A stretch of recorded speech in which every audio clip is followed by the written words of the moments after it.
உங்களுக்கு ஆண்டவராக இயேசு நாமத்தினாலே வாழ்த்து சொல்கிறேன். நம்முடைய ஐக்கிய ஊழியத்திலும் கர்த்தர் நம்மை ஆசீர்வதிப்பாராக. அல்லேலூயா. நாம் எதை கொண்டு கலக்கக்கூடாது. ஏன்னாக்க நம்ம படை வீரர்கள்.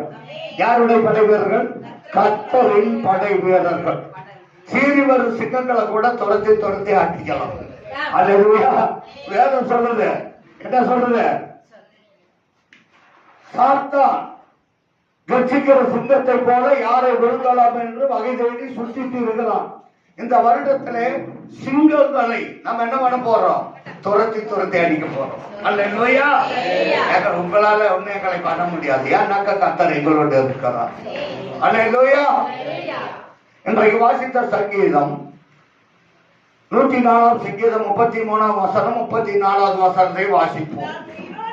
நான் உயிரோடு இருக்கும் மட்டும் என் கர்த்தரை, இந்த உயிர் இருக்கிற வரையில் கர்த்தரை பாடணும்.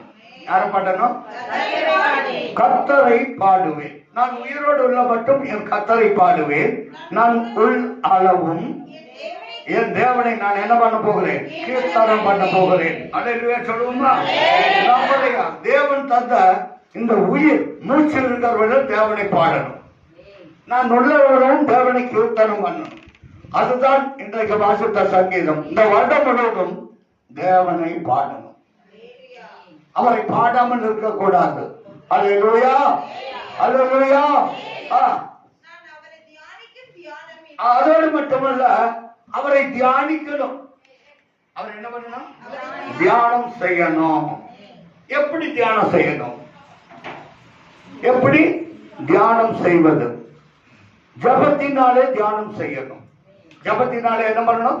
தியானம் செய்யணும். சில பேர் யோகாவில் தியானம் பண்ணுவாங்க, சிலர் பேர் உடற்பயிற்சியில தியானம் பண்ணுவாங்க. நாம் கர்த்தரை தியானிக்கும் தியானம் எப்படி இருக்குமா? இந்த தியானம் நீங்கள் தியானம் செய்யும்போது உங்களுடைய உள்ளம் இனிமையாயிருக்கும். அல்லேலூயா.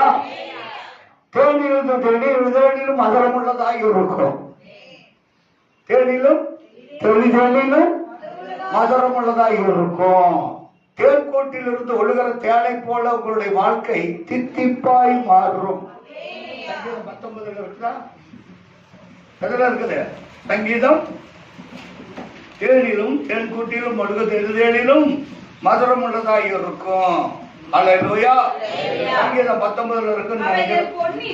அவைகள் பொன்னிலும், நீங்க தியானம் பண்ணும் போது உங்களுக்கு பொன் கொடுக்கப்படுகிறது போல அவைகள் பொன்னிலும் மிகுந்த பசும் பொன்னிலும், பொன்னை காட்டிலும் மிகுந்த பசும் பொன் விளையாடப்பட்டது. நம்ம ஆண்டவர் எதோடு ஒப்பிடுகிறார் என்று சொன்னால் மிகுந்த பசும் பொன்னில் ஒப்பிடுகிறார். ஏன்? நான் உயிரோடு இருக்க மட்டும் என் கர்த்தரை, நான் உள்ளளவும் என் தேவனை என்ன செய்வேன்? அப்போ நம்மை பொன்னாக வைக்கிறார். யோபு சொல்கிறார், அவர் சோதித்த பின் நான் சுத்த பொன்னாக விளங்குவேன். நமக்கு சோதனைகள் வரும், போராட்டங்கள் எல்லாம் வர்றோம். அவர் சோதித்த பின் நம்மை பொன்னாக துலங்க செய்வார்.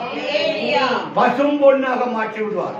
இன்னைக்கு பொண்ணை போய் விலகட்டீங்களாக ஆபரணத்தின் தங்கம் பொன் என்பது, ஆபரணத்தின் தங்கம் கொஞ்சம் மடிவு விலையா இருக்கும். பசும்பொன் என்று சொன்னால் சுத்தமான பசும்பொன், அதுக்கு விலை கூடி வரும். அல்லேலூயா. அதுக்கு என்னவா இருக்கும்? விலை கூடி இருக்கும். நாம காட்டிலும் விலை உயர்ந்தவர்கள். அல்லேலூயா. நம்ம அநேகரை காட்டிலும் யாருங்க? விலை உயர்ந்தவர்கள். அல்லேலூயா. வாசிப்பா. நான் கர்த்தருக்குள் என்ன பண்ணுவேன்? மகிழ்வேன். நம்ம கர்த்தருக்குள் மகிழ்ந்திருந்தால் போதும். நம்முடைய மகிழ்ச்சி யாருமே இருக்கணும்? கர்த்தருக்குள் இருக்கணும். அது சங்கீதத்தை 19 வசனத்தை வாசிப்போமா. அவைகள் பொன்னிலும் மிகுந்த பசும்பொன்னிலும் விரும்பப்படத்தக்கதும். யாரையும் பொண்ணு கொடுத்தா வேண்டாம் இருவீங்களா? பொண்ணுனாக்க தங்கம் கொடுத்தா வேண்டாம் இருவீங்களா? இந்த அம்மா ஒரு 5 பவுன் யாராவது வாங்க விட்டுருவாங்களா? வாங்கிடுவாங்க. அதை காட்டிலும் நம்முடைய வேதவசனம் விளையாடப்பட்டது. வாசிப்போம். தேனிலும் தேன்கோட்டிலிருந்து ஒழுகும் தேனிலும் மதுரம் உள்ளதாக இருக்கிறது இந்த வேதவசனம். அல்லேலூயா. பாருங்க, அப்போ தேனை எடுப்பாங்க. தேனை எடுப்பாங்க. அப்ப அந்த தேனை எடுக்கும் பொழுது அந்த இறாடுல இருந்து அப்படியே பிழிவாங்க. பிழியும் போது அது கலங்களா வரும். இதை காட்டிலும் தேன் கொம்புல இருக்கும். அந்த கொம்புல இருக்கும் பொழுது அந்த இறாடுல இருந்து தாங்காது. அந்த தேன் அதிகமா இருந்துச்சுன்னா தாங்காது. அப்படியே அங்கிருந்து சொட்டு சொட்டுன்னு வடிக்கிட்டு இருக்கும். அது தெளிதேனிலும் மந்திரமுள்ளதா இருக்கும். அது தெளிந்த தேனாய் கொட்டும். அதே போலதான் நம்முடைய வேதமும் ஃபில்டர் பண்ணி அனுப்பாது. அந்த இறடுல இருந்து விழுகும் பொழுது அப்படியே தெளிந்த தேனாய் ஊற்றும். அதை காட்டிலும் நம்முடைய வேதம் தெளிதேனிலும் மதுரமுள்ளதா இருக்கும். அல்லேலூயா. கர்த்தரை ருசித்து பார்க்கணும். அவர்கள் நம்பிக்கை வைக்கணும். அவர்கள் விசுவாசம் வைக்கணும். அல்லேலூயா. நான் உயிரோடு இருக்கும் மட்டும் கர்த்தரை பாடுவேன். நான் உள்ளளவும் தேவனை கீர்த்தனம் பண்ணுவேன். அது எதனால சொன்னா அந்த தெளிதேனிலும் மதுரமுள்ள வசனத்தை நான் வாசித்து சாப்பிட போகிறேன். அல்லேலூயா. வாசிப்பா. கர்த்தரை தியானிக்கும் தியானம் இனிதாய் இருக்கு. எப்படி இருக்கும்? கர்த்தரை தியானித்தால் தேன் கூட்டிலிருந்து ஒழுகும் தெளிதேனிலும் மதுரம் உள்ளதா இருக்கும் உங்களுக்கு வசனம். அல்லேலூயா. ஏன் சங்கீதம் 99:5 வாசிப்போம். சீக்கிரம் எடுத்து வாசிக்கணும், டைம் ஆயிடுச்சு.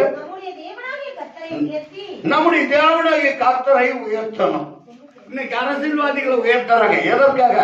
அவங்களுக்கு ஒரு லாபம் கிடைக்கும். அவங்களுக்கு என்ன கிடைக்கும்? சொல்லுங்கள. அது அமைச்சர்களை வாழ்த்துனா அவங்களுக்கு லாபம் கிடைக்கும். ஏன்னாக்க நான் போய் அமைச்சர்கிட்ட போய் நின்றுட்டு எடுத்து ஒரு போட்டோ எடுத்துன்னு வச்சுக்க. இதை காட்டி நான் அடகிட்ட நான் இந்த மந்திரிக்கு நான் நெருக்கமானவன். இந்த மந்திரிக்கு நான் யாரு?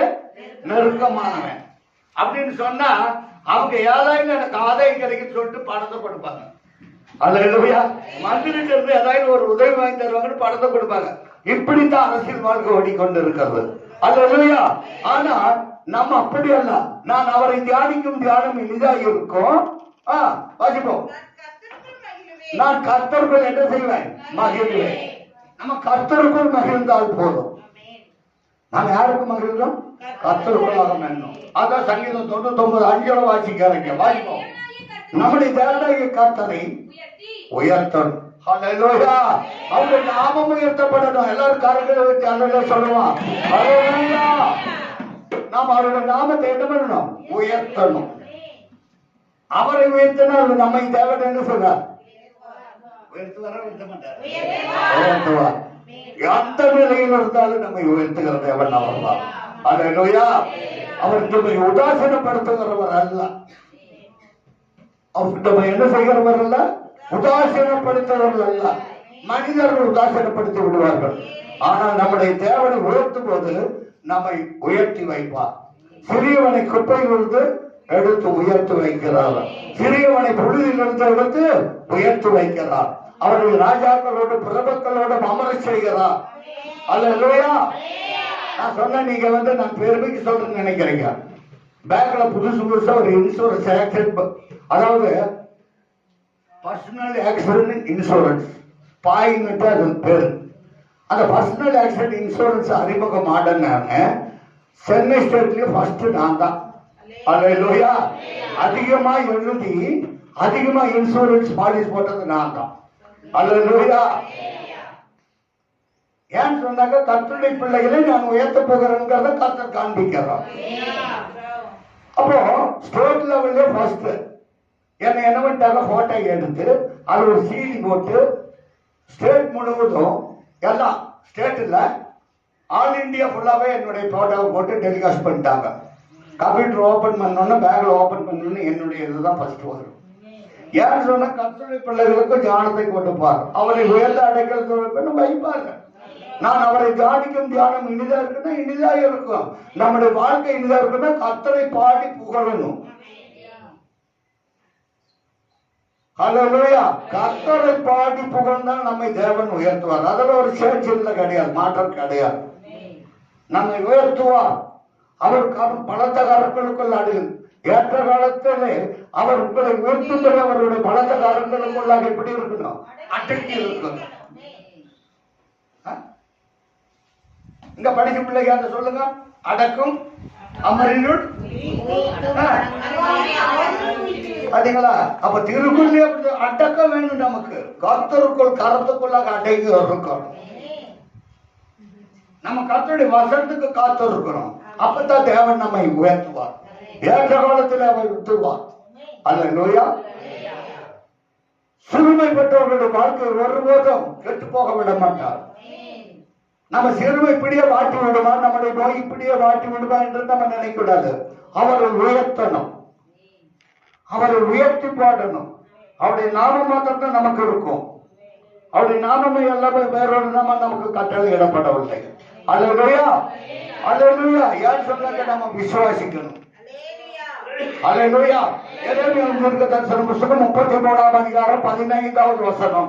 எரேமியா தீர்க்கதரிசன புத்தகம் 33ஆம் அதிகாரம் 15வது வசனத்தை வாசிப்போம். சீக்கிரமாக எடுத்து வாசிக்கணும்.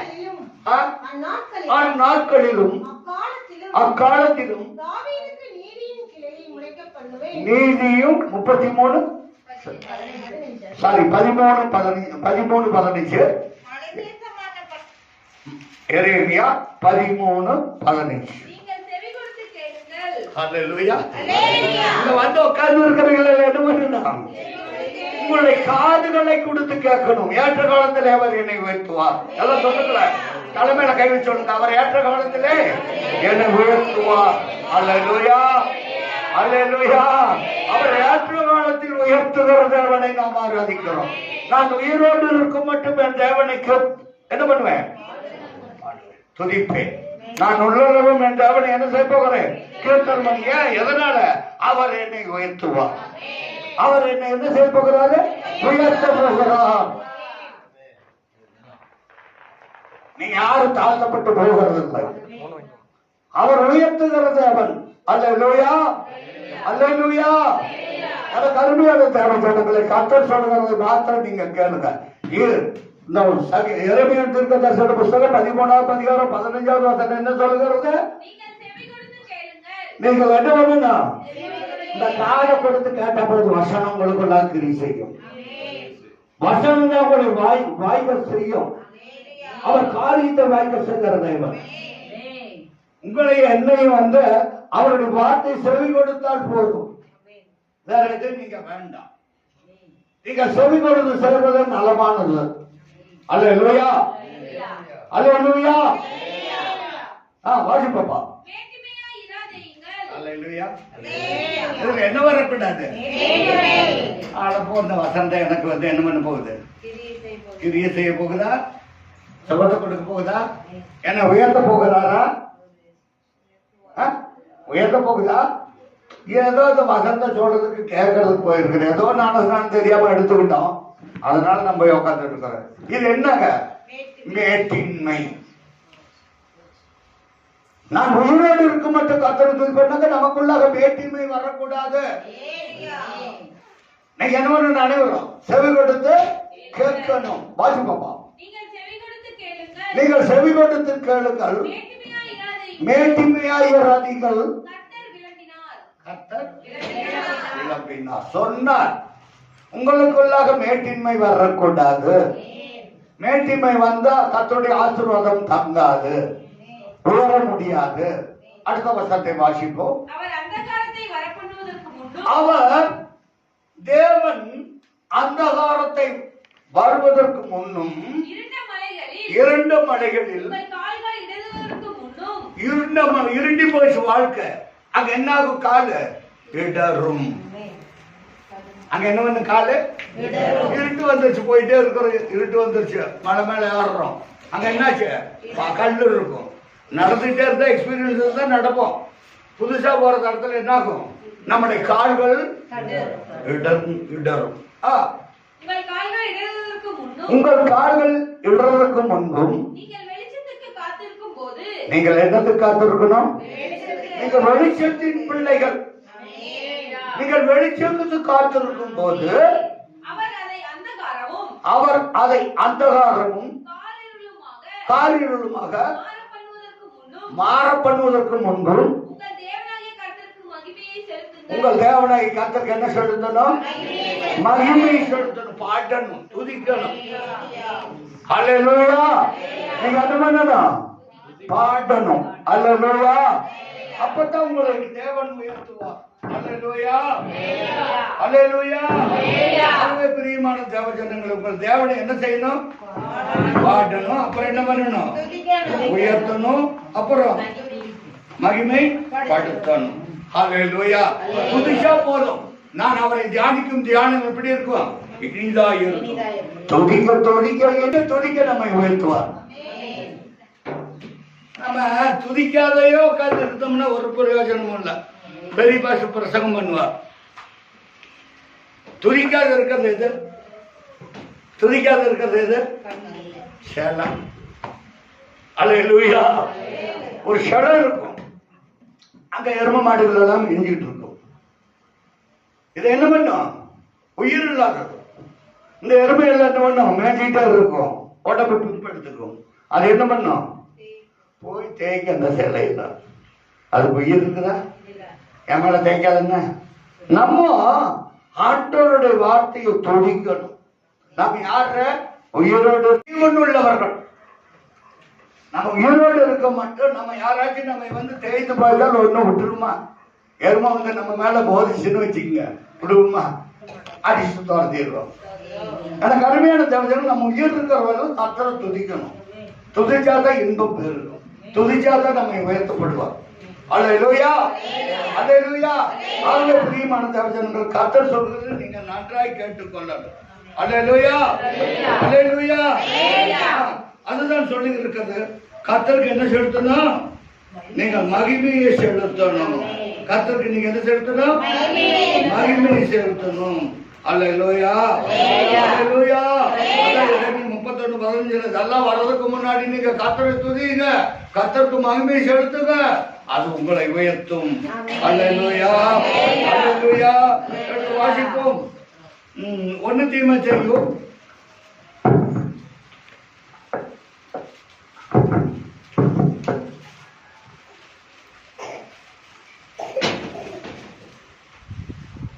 1 பேதுரு 1ஆம் அதிகாரம்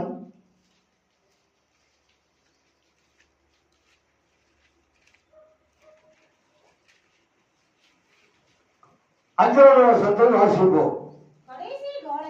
கடைசி காலத்திலே வெளிப்பட ஆயத்தப்பட்டிருக்கிற ரட்சிப்புக்கு ஏதுவாக விசுவாசத்தை கொண்டு தேவனுடைய பலத்தினாலே காக்கப்பட்டிருக்கிறார். தேவனுடைய பலத்தாலே நம்ம என்ன பண்ணி இருக்கிறோம்? யாரும் தேவனுடைய பலத்தால் தான் வளர்ந்து, தேவ பலத்தால் நம்ம காக்கப்பட்டிருக்கோம். நம்முடைய பலத்தால ஒண்ணும் பண்ண முடியாது. மோசஸ் ராஜசேகர் பாடுறாரு,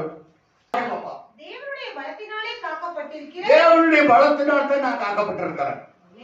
அல்லேலூயா. யாருடைய பலத்தால காக்கப்பட்டிருக்கிறேன்? தேவனுடைய பலத்தால நாம காக்கப்பட்டிருக்கிறோம். அப்புறம் உங்களுக்கு அந்த சுதந்திரம் எங்க இருக்குது?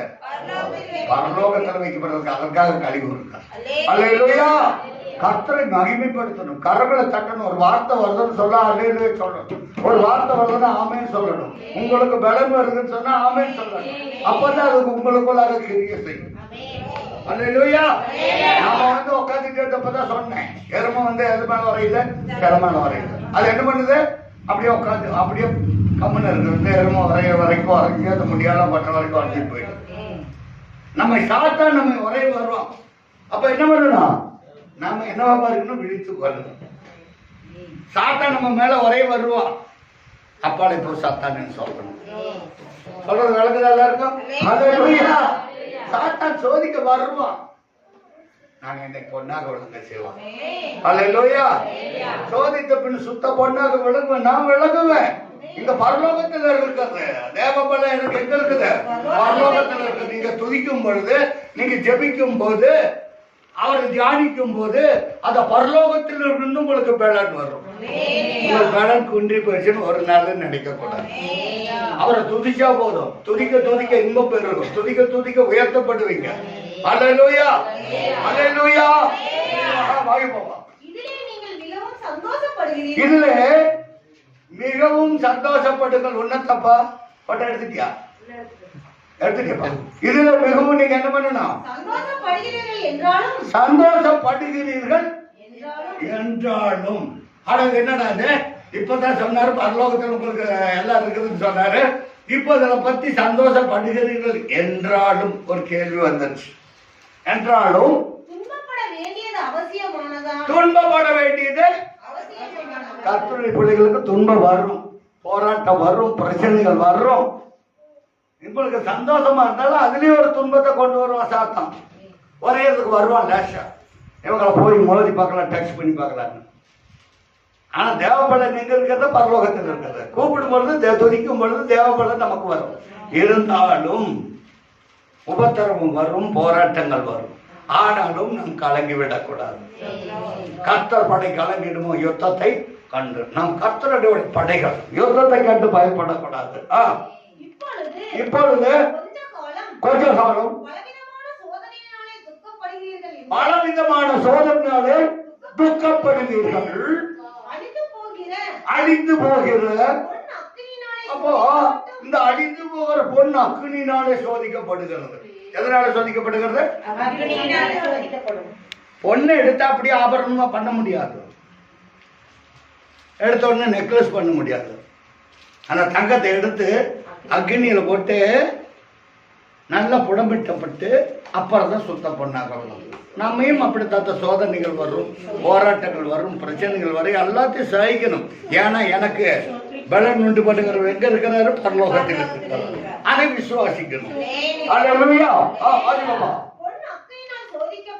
பொண்ணு அக்னியினால் சோதிக்கப்பட்டும் அதை பார்க்கணும் அதிக விளையாடப்பட்டது. பொன்னை காட்டிலும் அதிக விளையாடப்பட்டது எது? நம்முடைய விசுவாசம். ஹல்லேலூயா. விசுவாசம் இருந்தா போதும். விசுவாசத்தினால அழிந்த ஒரு பொன் அக்னியில சோதிக்கப்படுகிறது போல அதை பார்க்கலும் அதிக விளையாடப்பட்டது இருக்கிற உங்கள் விசுவாசம். நீங்க எப்படி விசுவாசிக்கிறீங்களோ அப்படியா? விசுவாசத்தினால் தான் நீதிமான் பிழைப்பார். பொன்னை காட்டிலும் உங்க விசுவாசம் உறுதியானதா இருக்கணும். நான் இந்த வருடத்துல இப்படித்தான் இருக்க போறேன், இப்படித்தான் நடக்க போறேன், இப்படித்தான் என்னுடைய வீடு ஆசீர்வதிக்கப்படும்.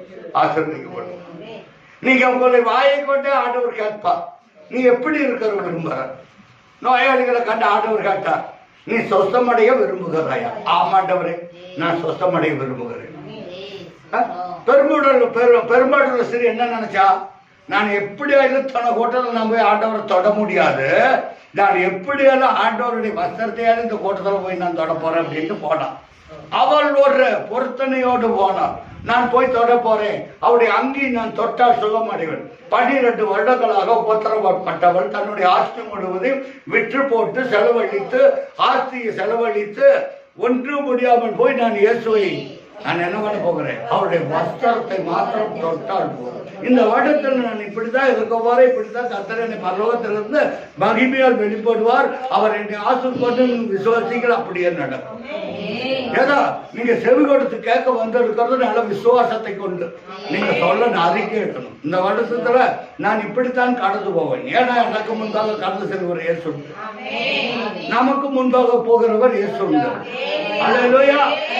அத்தனை கூட்டத்திலும் போய் இவள் நெருங்க முடியல. ஆண்டவர் நகர்ந்து போனார். நகர்ந்து போகும்பொழுது அவருடைய அங்கி என்ன பண்ணிச்சு? அவருடைய அங்கி என்ன பண்ணிச்சு? காத்துல பறந்தது. ஏன்னா அங்கி ஓப்பன்ல இருந்தது.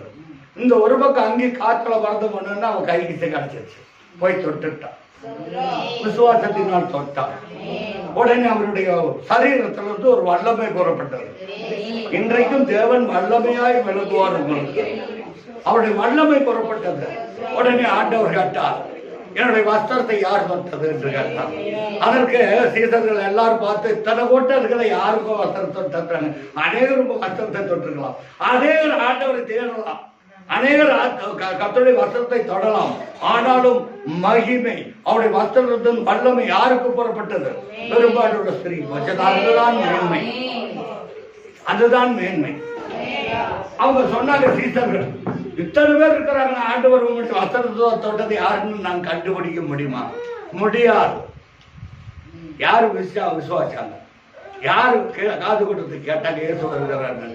யாரு நான் வஸ்திரத்தையாலும் தொடுன்னு ஒரு பொருத்தனையோடு உள்ள நுழைஞ்சா, அவருடைய வஸ்திரத்தையாலும் தொட்டால் நான் பூர்ண சுகம் அடைவேன். அப்ப அந்த வல்லமை புறப்பட்டது. அதை பார்த்து தான் ஆண்டவர் சொன்னார், விசுவாசித்தவளை பார்த்து. அல்லேலூயா. விசுவாசத்தினால் தான் அவளுக்கு சுகம் அடைந்தார். அநேக தொற்றுகளை வஸ்திரத்தை, அந்த கூட்டத்துக்குள்ள யாருடைய வஸ்திரம் யாரோடு போகுது என்னங்கிறது தெரியாது. ஆனால் இவள் எப்படியாவது நாம் போய் அவருடைய வஸ்திரத்தை தொடரணும். ஒரு எய்மோடு போனாள், ஒரு நோக்கத்தோடு போனாள். இதுதான் கர்த்தருடைய அதிசயம். அதிக பொண்ணை காட்டில் ஒரு விசுவாசத்தோடு நம்பிக்கையோடு அவள் போனாள். தோற்றம் 38 வருடமா பெதஸ்தா குளத்துல உட்கார்ந்துட்டு இருந்தான். ஒருத்த முடவன் அப்படியே படுத்துக்கிட்டு இருந்தான். எப்பயாவது ஒரு தடவை குளத்துல தேவதர்கள் வந்து இருக்கும்போது அந்த தண்ணி கலகுமா. எல்லாரும் ஓடி போய் கொண்டு விட்டுருவாங்க. கூட இருக்கிறவங்க யாராச்சும் கொண்டு போய் குளத்துக்குள்ள போட்டுருவாங்க. முதல்ல யார் இறங்குறாங்களோ அவங்களுக்கு சொந்தமாகும். ஆண்டவர் பார்த்தார். ஒரு நாள் அந்த வழியே வந்தார். முடவனை பார்த்தார். 38 வருடமா அதே இடத்துல கடந்தான். ஆண்டவர் பார்த்து கேட்டார், ஏன் இந்த இடத்துல இருக்குன்னு கேட்டார். என்னை கொண்டு போய் விடுவதற்கு யாரும் ஒருவரும் இல்லை.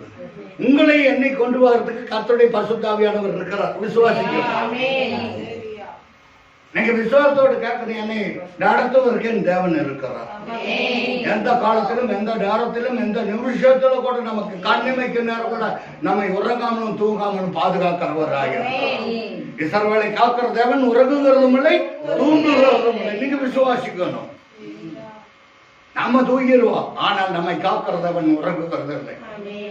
ஹல்லேலூயா. நம்மை காக்கிறதவன் என்ன செய்கிறது இல்லை, உறங்குறது இல்லை. ஏன் என் பிள்ளைகளை யாராச்சும் வந்து தீரும். ஏன் சார் அவர் சொல்றாரு, உன்னை உள்ளங்கையில் வந்து உன்னை கண்ணின் மணி போல் பாதுகாத்துக் கொள்வேன். கண்ணின் இமை காப்பது போல நான் உன்னை காப்பேன். அதுதான் கர்த்தருடைய கிருபை. நம்ம இந்த வருஷத்துல கிருபை பெற்றவர்களாய் மாறணும். ஹல்லேலூயா. ஹல்லேலூயா. உங்கள் விசுவாசம் சோதிக்கப்பட்டு, உங்கள் விசுவாசம் என்ன பண்ணுது, சோதிக்கப்படுகிறது. பாத்தீங்களா, நான் சொன்னேன். யோபு சொல்ற சோதித்த பின் நமக்கு விசுவாசத்தில் ஒரு சோதனை வரும். சோதனையை சகிக்கிற மனுஷன். அந்த சோதனைகள் ஒருபோது நம்ம மேற்கொள்ளாது. ஏன்னா நான் ஆராதிக்கிறத உண்மை உள்ளவன். சோதிக்கப்பட்டு இயேசு கிறிஸ்து வெளிப்படுவார். நீங்க கர்த்தரை துதிக்கணும். நான் உயிரோடு மட்டும் என் தேவனை பாடுவேன், நான் உள்ளளவும் என் தேவனை நான் கீர்த்தனம் பண்ணுவேன். அப்ப தேவன் வெளிப்படுவார். நீங்க துதிக்கத்தான் உங்களுக்கு இன்பம் இருக்கும். துதிக்கத்தான் நீங்க உயர்த்தப்படுவீங்க. துதிக்கையாவது உட்காந்துட்டு தான் நம்ம பிசாசு உரைஞ்சு போட்டு போயிடுவோம். அல்லேலூயா. நம்ம விசுவாசம் தூக்கி என்ன பண்ணிடுவான், கமுத்தி போடுவான். விசுவாசித்தவளே பாக்கியம். உங்க விசுவாசம் சோதிக்கப்படும் பட்டாலும் தேவன் உங்களை எழுதுவார். வாசிப்பா. இயேசு கிறிஸ்து வெளிப்படும் போது உங்களுக்கு புகழ்ச்சியும், உங்களுக்கு என்ன உண்டாகும், உங்களுக்கு என்ன உண்டாகும், புகழ்ச்சி. அதுதான் விசுவாசத்திற்கு பாக்கியம். உங்களுக்கு புகழ்ச்சி வரும். யாருடைய பிள்ளைகள், நமக்கு ஒரு புகழ்ச்சி கிடைக்கும். பார்க்கறவங்க நமக்கு கர்த்தருடைய பிள்ளைகள். எதையும் சாதிக்கக்கூடியவங்க, எதையும் சாதிக்கக்கூடியவங்க, எதையும் வெற்றி பெறக்கூடியவங்க. அல்லேலூயா. வெற்றி அடைவோம். வாசிப்பாப்பா. கனம் வரும். தேவனுக்கு கனம் செலுத்துறது நமக்கு கனம் வரும். தேவனை துதிக்கும் பொழுது நமக்கு கனம் வரும், புகழ்ச்சி வரும். உங்களுக்கு என்ன உண்டாகும், மேகமே மகிமை. மேகம் நம்முடைய ஆலயத்துக்குள்ளாக இறங்கி வரும். சாலமோன் கட்டின ஆலயத்தில் துதிக்கும் போது அப்படியே அக்னி மேகம், மகிமையின் மேகம் அந்த ஆலயத்தை வந்து நிரப்பிட்டு, இன்றைக்கு நீங்கள் தேவனுடைய ஆலயமாய் இருக்கிறீங்க. அந்த மகிமை ஒவ்வொருவரையும் நிரப்ப வேண்டும். அந்த மகிமை உங்களுக்குள்ளாக இறங்கணும். தேவ மகிமை இறங்கணும். அப்பதான் நம்மளுடைய வாழ்க்கை பயணத்தில் முன் சென்ற வேகமாய் வரும். வாழ்க்கை பயணத்திலே நடக்கும். அவருக்கு உங்களுக்கு முன் சென்ற வேகமாய் வருவார். நடக்கும் பாதைகளை இந்த வட்டம் முழுவதும் நடக்கும் பாதைகளை என்ன செய்வார்கள், நாள்தோறும் நிமிடந்தோறும் நமக்கு வெளிப்படுத்துவார். நம்ம நடக்கிற பாதை சரியான பாதையா, நம்ம விசுவாசத்தின் பாதையில நடக்கணும், நீதியின் பாதையில நடக்கணும். அப்ப ஆண்டவர் நாள்தோறும் அவருடைய மகிமை அனுப்பி நம்மை நடத்துவார், வழி நடத்துவார். நம்ம எதற்கும் இடர்கள் உண்டாக மாட்டோம், இடறி விட மாட்டோம். ஹல்லேலூயா. கரத்திலே இளைப்பாறணும். அது எந்த பிரச்சனையா இருக்கட்டும், நம்முடைய கர்த்தருக்குள்ளாக இளைப்பாறணும். ஒருத்தர் செல்லமா ஆட்டுக்குட்டி வளர்த்துவாங்க, அது வெயில்ல மேய்ஞ்சிட்டு அப்படியே சும்மா என்ன பண்ணும், கலப்பாய் போயிடும். அந்த ஆட்டை தூக்கி ஆட்டு மேய்ப்பன் என்ன செய்வேன்னு சொன்னா, தன் மடியில போட்டு தாயாடுகளெல்லாம் மேய்ஞ்சிட்டு இருக்கோம். அந்த குட்டி ஆட்டை என்ன பண்ணுவான், மடியில போட்டு நிழல்ல வச்சு இளைப்பாறு செஞ்சுட்டு இருப்பான். அதுபோல நம்மையும் தேவன் அவருடைய மடியில் வைத்து நம்மை இந்த வருடம் முழுவதும் நடத்துவார், இளைப்பாறு செய்வார். நாம் யாவரும் மனதால் படுவோம், கர்த்தருடைய நம்ம பரிசுத்தப்படுவதாக. ஹல்லேலூயா, ஹல்லேலூயா.